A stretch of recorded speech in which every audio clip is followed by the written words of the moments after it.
बेंगलुरु से तकरीबन 90 किलोमीटर दूर मंड्या लोकसभा कॉन्स्टिट्यूएंसी है। इस बार यहां एक दिलचस्प संघर्ष होने जा रहा है, एक ऐसा संघर्ष जिसकी चर्चा कर्नाटका में काफी हो रही है। यहां दो उम्मीदवार हैं, राज्य के पूर्व मुख्यमंत्री और एनडीए के उम्मीदवार एचडी कुमारस्वामी, और कांग्रेस के उम्मीदवार हैं वेंकट रमने गौड़ा, यानी स्टार चंद्रू के नाम से जिन्हें जाना जाता है। एक स्वयंसेवी संस्था यहाँ पर चलाते हैं और साथ ही साथ बहुत बड़े बिल्डर हैं। लेकिन माना जा रहा है कि ये जो चुनावी लड़ाई है यहाँ पर इस लोकसभा कॉन्स्टिट्यूएंसी में, ये इन दोनों के बीच में नहीं है, बल्कि ये लड़ाई है कुमारस्वामी, जो कि राज्य के पूर्व मुख्यमंत्री रह चुके हैं, उनके और राज्य के मौजूदा मुख्यमंत्री सिद्धरामैया के बीच में। और इसकी वजह भी है। इस कहानी को समझने के लिए हमें तकरीबन 2 दशक पीछे जाना होगा। साल था 2004 का, जब यहाँ विधानसभा के चुनाव हुए। विधानसभा के चुनाव में त्रिशंकु विधानसभा उभर कर सामने आई, क्योंकि किसी भी पार्टी को बहुमत नहीं मिला। बीजेपी को 79 सीटें मिली थी, कांग्रेस को 65 और जेडीएस को 58। 225 सीटें हैं यहाँ पर विधानसभा में, और सरकार बनाने के लिए 113 का जादुई आंकड़ा है। ऐसे में यहाँ पर जेडीएस और कांग्रेस की कॉलिशन सरकार बनी। मुख्यमंत्री बने धर्म सिंह और उप मुख्यमंत्री बनाए गए जेडीएस की तरफ से सिद्धरामैया। बस यहीं से सिद्धरामैया और कुमारस्वामी के बीच तकरार शुरू हो गई, क्योंकि देवेगौड़ा ने 1999 में जब जेडीएस की स्थापना की थी, तो कमोबेश ये उनके परिवार की पार्टी के तौर पर जानी जाती है तब से ही। लेकिन 1999 में जब यह पार्टी बनी, उस वक्त कुमारस्वामी राजनीति में थे, विधायक भी बन चुके थे, लेकिन उन्हें जेडीएस का प्रदेश अध्यक्ष नहीं बनाया गया, बल्कि प्रदेश अध्यक्ष बने सिद्धरामैया।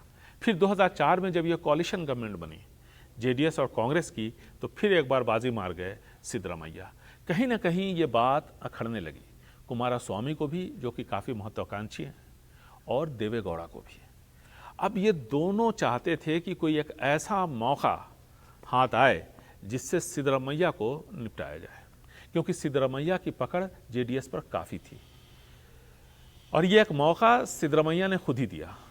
2005 में, यानी सरकार बनने के तकरीबन 1 साल के बाद, साझा सरकार बनने के 1 साल के बाद, उन्होंने एक अहिंदा सम्मेलन का आयोजन किया हुबली में। यह अहिंदा सम्मेलन क्या है? ये एक समागम था माइनॉरिटीज़, शेड्यूल्ड कास्ट के साथ साथ जो दूसरे बैकवर्ड क्लासेस और इस तरह के की जो जातियां हैं, उनका एक समन्वय था ये। इससे देवेगौड़ा नाराज़ हो गया। उन्हें लगा कि सिद्धरामैया बगावती तेवर दिखा रहे हैं। सिद्धरामैया को 2005 में देवेगौड़ा ने पार्टी से बाहर कर दिया, यानी निकाल दिया। अब सिद्धरामैया ये चाहते थे कि वो एक नई पार्टी, क्षेत्रीय पार्टी शुरू करें, लेकिन उन्हें लगा कि क्षेत्रीय पार्टियों का भविष्य बहुत ज़्यादा नहीं होता। ऐसे में वो किसी राष्ट्रीय पार्टी में जाना चाहते थे। कांग्रेस पार्टी उन्होंने ज्वाइन की 2006 में, और फिर सोनिया गांधी की मौजूदगी में शहर के सबसे बड़े पैलेस ग्राउंड में वो पार्टी में शामिल हुए, और 2006 में चामुंडेश्वरी विधानसभा के उपचुनाव में खड़े हुए। अब यहाँ ये काफ़ी दिलचस्प है, क्योंकि यहीं पे सिद्धरामैया और कुमारस्वामी के बीच की जो तकरार है, वो सभी सीमाओं को लांघ गई। 2004 में उप मुख्यमंत्री बनाए गए थे, जैसा कि मैंने आपको बताया, साझा सरकार में। उसके बाद 2005 में उनको पार्टी से हटा दिया गया जेडीएस से, और सिद्धरामैया को लगता है कि इसके पीछे कुमारस्वामी थे, क्योंकि उनकी नज़र मुख्यमंत्री की कुर्सी पर थी। अब 2006 में ये जो साझा सरकार थी यहाँ पे, वो गिर गई, और ऐसे में यहाँ पर कुमारस्वामी और बीजेपी के नेता येडियुरप्पा दोनों ने मिल करके साझा सरकार बनाई, यानी जेडीएस बीजेपी का कॉलिशन हो गया। मुख्यमंत्री कुमारस्वामी बन गए और उप मुख्यमंत्री बने बीएस येडियुरप्पा। अब चूंकि उन्होंने पार्टी छोड़ी थी सिद्धरमैया ने, ऐसे में उनकी विधानसभा की सदस्यता खत्म हो गई और चामुंडेश्वरी में उपचुनाव हुआ जो कि मैसूरू में है।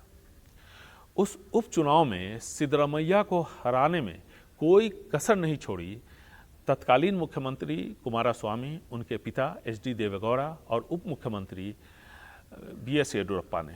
ये तीनों मैसूर में जाकर के बैठ गए और वो तमाम तिकड़में भिड़ाई जिससे कि सिद्धरमैया को हराया जा सके।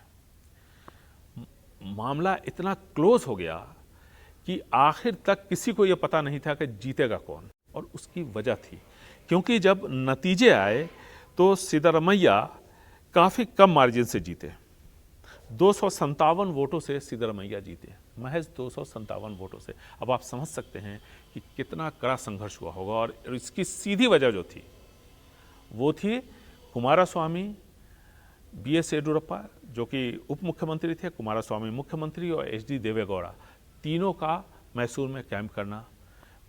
हर तरह के प्रयास उन्होंने किए सिद्धरमैया को हराने के, लेकिन इसके बावजूद 257 वोटों से सिद्धरमैया जीत गए। और इस वजह से इस परिवार का सिद्धरमैया के साथ रिश्ता लगातार खराब होने लगा। हालत यहाँ तक आ गई कि सिद्धरमैया को कुमारस्वामी ने मीर सादिक कहा, और मीर सादिक के बारे में तो आप जानते हैं, वो टीपू सुल्तान के सिपासलार थे, सबसे भरोसेमंद सिपासलारों में से। लेकिन अंग्रेज़ों के साथ मिल गए, और इस धोखे की वजह से न सिर्फ टीपू सुल्तान की हार हुई बल्कि टीपू सुल्तान की ये मौत की वजह भी बनी। सिद्धरमैया काफ़ी नाराज़ हुए इस स्टेटमेंट से कुमारस्वामी के, तो उन्होंने कहा कि कुमारस्वामी पॉलिटिकल विलन है।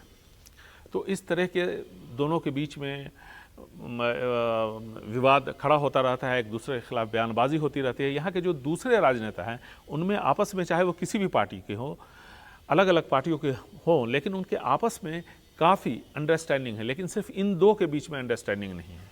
लेकिन इसके बावजूद 2018 में जब विधानसभा के चुनाव हुए, सिद्धरमैया मुख्यमंत्री थे, वो चुनाव हार गए, उनकी पार्टी कांग्रेस हार गई और एक बार फिर त्रिशंकु विधानसभा बनी। अब यहाँ मुख्यमंत्री कौन बनेगा? अब कांग्रेस और जेडीएस का एक बार फिर से कॉलिशन होता है और यहाँ मुख्यमंत्री एक बार फिर कुमारस्वामी बनते हैं। पहली बार वो कुमारस्वामी मुख्यमंत्री बने थे बीजेपी और जेडीएस के कॉलिशन से, इस बार मुख्यमंत्री बने कांग्रेस और जेडीएस के कॉलिशन से, समन्वय से। लेकिन इसके खिलाफ थे सिद्धरमैया। कुमारस्वामी को पता था और इसीलिए उप मुख्यमंत्री जी परमेश्वर को बनाया गया, जो कांग्रेस के नेता हैं और बहुत ही लो प्रोफाइल नेता के तौर पर वो जाने जाते हैं। 1.5 साल के अंदर सरकार गिर गई और कुमारस्वामी को लगता है कि जिन कांग्रेस और जेडीएस के विधायकों ने विद्रोह किया था उनकी सरकार के खिलाफ, वो सब के सब सिद्धरमैया के नज़दीकी थे। ऐसे में तकरार और बढ़ी। अब सिद्धरमैया के राजनीतिक करियर का ये आखिरी पड़ाव है। उन्होंने खुद ही कहा है कि वो अब चुनाव नहीं लड़ेंगे, पहले भी कहा था, और ऐसा माना जाता है कि उनकी जो सेहत है उसको देखते हुए कि शायद इस आगे वो चुनाव न लड़ें, चुनावी राजनीति से वो दूर रहें। ऐसे में इस बार वो मुख्यमंत्री हैं। याद कीजिए, जब पिछली बार कुमारस्वामी मुख्यमंत्री थे, उपचुनाव हो रहा था चामुंडेश्वरी में, जैसा कि मैंने आपको बताया, तब वहाँ पर तमाम कोशिश मुख्यमंत्री के तौर पर कुमारस्वामी, उनके पिता एच.डी. देवेगौड़ा और उप मुख्यमंत्री बी.एस. येडियुरप्पा ने की थी सिद्धरमैया को हराने की। और इस बार सिद्धरमैया मुख्यमंत्री हैं, सामने है कुमारस्वामी। ऐसा कहा जा रहा है कि जितने भी कार्यकर्ता हैं जेडीएस के उस इलाके के, उनसे लगातार स्टार चंद्रू यानी वेंकट रमने गौड़ा संपर्क में है और कोशिश की जा रही है ज़्यादा से ज़्यादा को अपनी पार्टी कांग्रेस के साथ जोड़ने की। तो ये एक काफ़ी चर्चा है यहाँ पे। और सिद्धरमैया के बारे में कहते हैं कि वो राजनीति के माहिर खिलाड़ी हैं, इसमें कहीं कोई दो राय नहीं है। जब कभी भी उन्होंने पार्टी बदली, हमेशा जिस भी नई पार्टी में गए उन्हें एक अच्छा मुकाम हासिल हुआ। तो एक मंझे हुए खिलाड़ी हैं। इस बार उनके सामने उनके पुराने राजनीतिक दुश्मन कुमारस्वामी हैं। अब देखना है वहाँ पर जो बिसात बिछी है, इसमें बाजी कौन मारता है। लेकिन संघर्ष इस बार मंड्या में काफ़ी कड़ा होने जा रहा है। बेंगलुरु से कैमरामैन कुमार के साथ निहाल खिदवई, एनडीटीवी इंडिया।